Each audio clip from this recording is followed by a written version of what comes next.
বাংলাদেশ জামাত ইসলামী এটি দল হিসাবে অন্য দল থেকে ছোট হলেও তাদের যে কৌশল, এই কৌশলের কাছে অন্য সকল দল কিন্তু পরাজয় বরণ করে। যেমন আমরা আওয়ামী লীগের ক্ষেত্রে দেখেছি যে আওয়ামী লীগ কিন্তু বাংলাদেশের অত্যন্ত শক্তিশালী একটি সংগঠন। এই সংগঠনকে ধরাশায়ী করে ফেলেছে জামাত কয়েকটি টেকনিক বা কয়েকটা কৌশল। বিশেষ করে আমি 5টা কৌশলের কথা বলবো, যে 5টা কৌশল আওয়ামী লীগের একেবারে মূল জায়গায় আঘাত করেছে, যার ফলে আওয়ামী লীগের মতো একটা শক্তিশালী একটি রাজনৈতিক সংগঠন আপনার এই জামাতের কাছে পরাজয় বরণ করতে বাধ্য হয়েছে। তো চলুন বাংলাদেশ জামাত ইসলামী কোন 5টি কৌশল অ্যাপ্লাই করেছিল, যেই অ্যাপ্লাইয়ের কারণে আওয়ামী লীগের মতো একটি সংগঠন তারা পরাজয় বরণ করেছে, সেটা আমরা একটু দেখে আসি।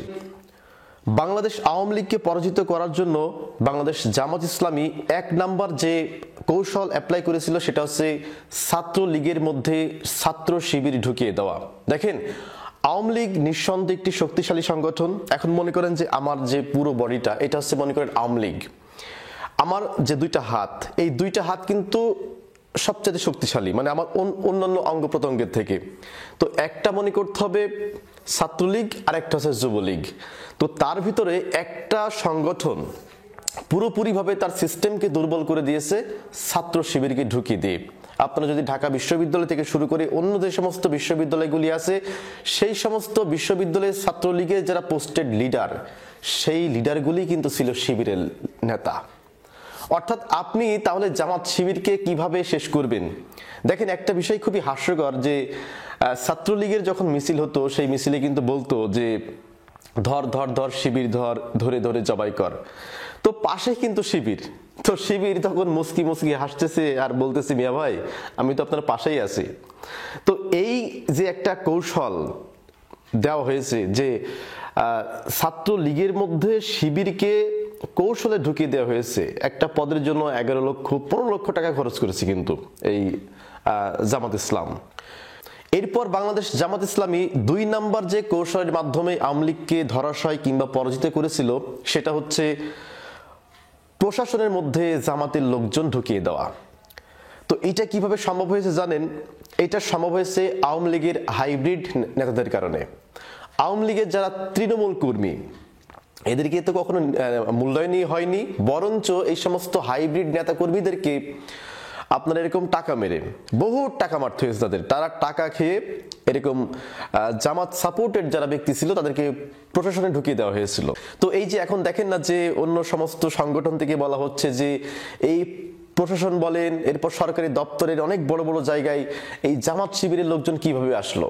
এইটা তো একদিনের প্ল্যান না, এটা বহুদিন থেকে কিন্তু জামাত ইসলাম প্ল্যান করেছে এবং তাদেরকে পূর্বে এখানে সেট আপ করে ডাকা হয়েছিল, যাতে করে আওয়ামী লীগ সরকার পরাজয় বরণ করার সঙ্গে সঙ্গে যাতে জামাতের এই সেট আপটা বা এই টুলসটা ঠিক মতো কাজে লাগাতে পারে।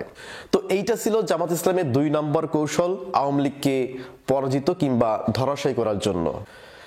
এরপর বাংলাদেশ আওয়ামী লীগকে দুর্বল করে দেওয়ার জন্য জামাত ইসলাম 3 নাম্বার যে কৌশল অ্যাপ্লাই করেছিল, সেটা হচ্ছে তারা দেখেছিল যে আওয়ামী লীগের যে টুলস, এই টুলসের মধ্যে সবচাইতে শক্তিশালী টুলস কোনটা। তার মধ্যে একটা শক্তিশালী টুল ছিল প্রশাসনের একটা ডিবি কার্যালয়। এই ডিবি কার্যালয়ের যে হারুন আছে, ডিবি হারুন, তিনি কিন্তু আওয়ামী লীগের একেবারে একনিষ্ঠ একজন অফিসার ছিলেন। অর্থাৎ আওয়ামী লীগকে মাঠে টিকিয়ে রাখার জন্য কিংবা আওয়ামী লীগের বিপক্ষে যদি কেউ দাঁড়ায়, তাকে দমিয়ে ফেলার জন্য এক হারুনই কিন্তু যথেষ্ট।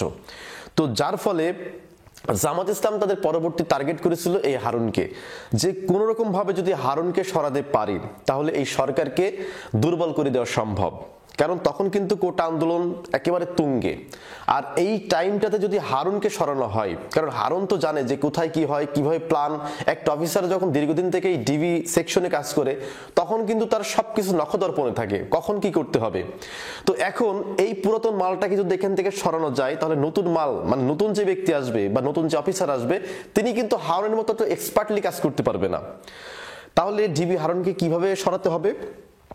লাস্টে ডিবি হারুনকে নারী দিয়ে খেয়ে দেওয়া হলো, মানে তাকে শেষ করে দেওয়া হলো। অর্থাৎ ডিবি হারুনের লিঙ্কটা বের করে দেওয়া হলো। এটা খুব সম্ভবত আপনার কোটা আন্দোলনের শেষের দিকে, অর্থাৎ 29শে জুলাই, 28 কি 29শে জুলাই ডিবি হারুনের লিঙ্কটা বের করে দেওয়া হলো এবং 30শে জুলাই ডিবি হারুনকে বদলি করে দেওয়া হলো ডিবি থেকে, যার ফলে আওয়ামী লীগের আরেকটি শক্ত একটা টুলস দুর্বল হয়ে গেল।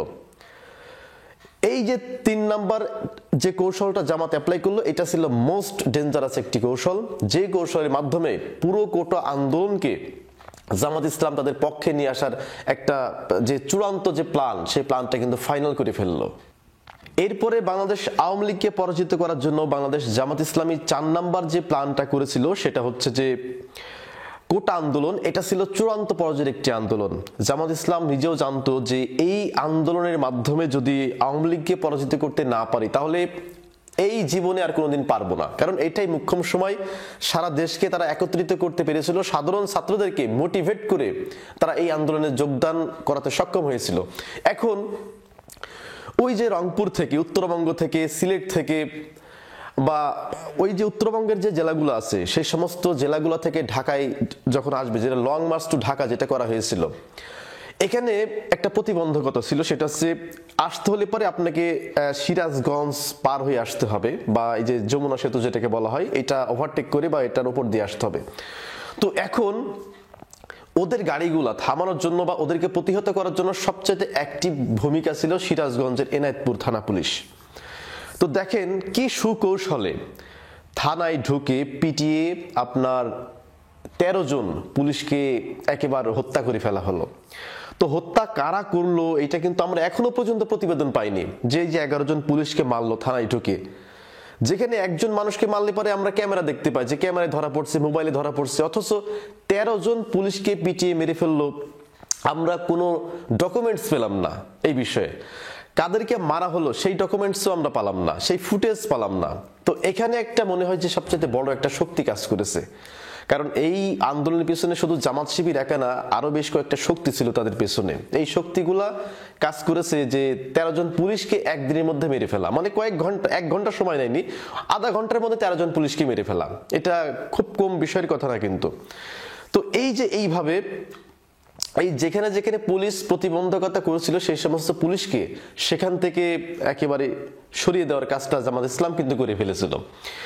এরপরে 5 নম্বরে জামাত ইসলাম যে কৌশল অবলম্বন করেছিল সেটা হচ্ছে মিডিয়া কভারেজ নিয়ে নিজেদের নিয়ন্ত্রণে নিয়ে আসা। এইটা জামাত ইসলাম পুরোপুরিভাবে সক্ষম হয়েছিল। দেখেন এই যে একটা সাংবাদিক আছে না, যে প্রধানমন্ত্রীকে প্রশ্ন করেছিল, সাবেক প্রধানমন্ত্রীকে, যে আমার সন্তান যদি মুক্তিযোদ্ধা সন্তান হয়, আর একজন যদি রাজাকারের সন্তান হয়, এই যে কত সুকৌশলে একটা প্রধানমন্ত্রীর মুখ থেকে বের করে নিয়ে আসা কথা।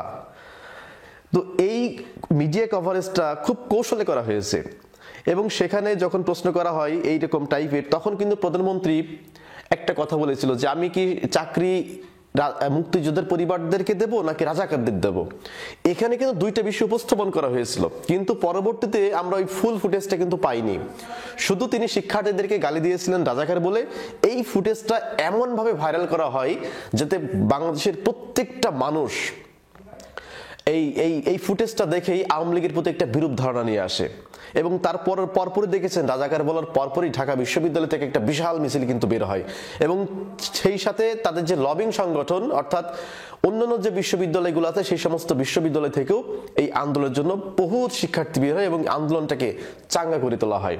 এবং সমস্ত মিডিয়া কভারেজ এই ছাত্রদের পক্ষে আনার জন্য বাংলাদেশ জামাত ইসলামী প্রচুর কাজ করেছে। তো যার ফলে এই যে আজকের ভিডিওতে যে আমি 5টা কৌশল দেখালাম, এই 5টা সবচেয়ে শক্তিশালী কৌশল, যে কৌশলের মাধ্যমে আওয়ামী লীগের মতো এত বড় একটি শক্তিশালী রাজনৈতিক দলকে পরাজিত করা কিংবা তাদেরকে ধরাশায়ী করা সম্ভব হয়েছে শুধুমাত্র জামাত শিবিরের এই বড় একটা কৌশলের কারণে। তো প্রিয় দর্শক, এই ভিডিওটি সম্পর্কে যদি আপনার কোনো মন্তব্য থাকে তাহলে অবশ্যই কমেন্ট করে জানাবেন। সকলে ভালো থাকবেন, সুস্থ থাকবেন। ধন্যবাদ সবাইকে।